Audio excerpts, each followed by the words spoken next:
Um, this is called The Old Stories. I've written it about the old stories that the old fellows talk about.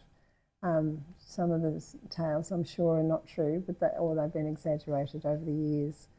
So this is a poem. It's the old stories I love, the tales from long ago, from those who've lived and loved throughout many a year. They have so much they'd like to share, a richer tapestry you could never find. I'm thinking of some who, in their 80s now, who are telling the tales of people who were old to them when they were young. So it's going back maybe 100 years or more for the stories from the bushies, the men of the bush. They were the men, and the women too, of course. They had to make do. They didn't have a Bunnings for all their supplies. Town was perhaps 20 or more miles away. Walking there or riding old bikes with flat tyres, or a dray and a horse plodding along. Whatever it was a journey. And while they were there would be the wife's supplies, the flour and the sugar, the tea, and really not much else. For she grew her own vegetables, they'd slaughter their meat. The wife would do the old chalk to be boiled and to be boiled until it was halfway to tender. It would last them a week, and the kids couldn't complain, or they knew they wouldn't eat for a week. When one sits down with a group of old codgers, with a mug of billy tea around a smoky campfire, that's when the best yarns and stories are told with wicked glee. I'm so sad and sorry I can't recall these tales, and I'm even more sad and sorry that the young ones haven't heard these tales. They're so immersed in their screens and all the modern technology. They've missed out on these wonderful evocative tales, all mostly taller than they should be, exaggerated with the passing years.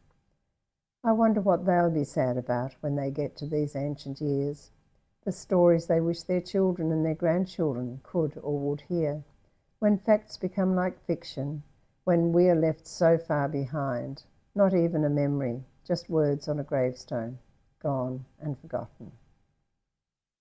It does sound a bit sad, doesn't it? But I do wonder. So these old fellows that I'm talking about, they had so many stories.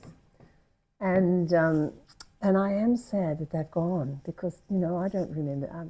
My father used to talk, he had a lot of old stories and I just don't remember them anymore. But the kids these days, they're all on their screens all the time.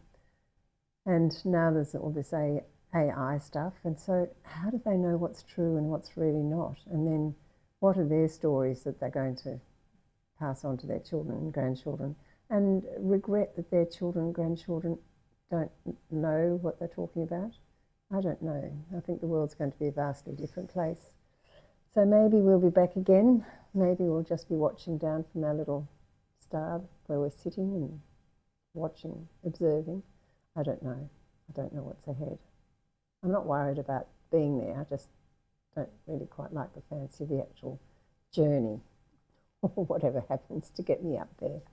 Anyway, I'm sure it's a long way away, and I hope you're all having a lovely weekend as we are, and we'll see you when we see you.